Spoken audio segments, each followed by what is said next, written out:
The New Testament is unparalleled. The Gospels are unparalleled to any other biography or historical account in terms of the veracity of their authenticity.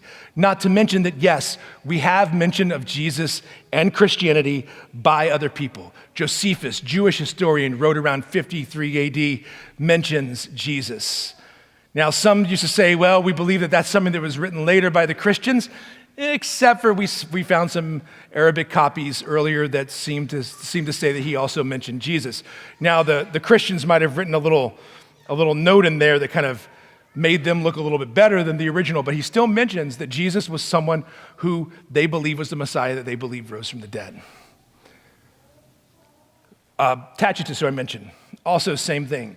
Not to mention that apart from the scripture, if we take the writings of what we call the ante-Nicene fathers of the church, these are the earliest church fathers, the Christians who wrote for the first 3 centuries of Christianity.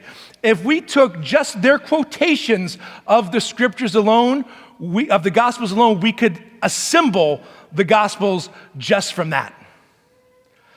I have to say this because these days there's a lot of silly people that say things like, well, you know, this whole idea that Jesus was divine was invented by Constantine. You know, Constantine wrote the Bible. Constantine is the real founder of the Catholic Church. Ever heard that one before? There were over 30 popes before Constantine.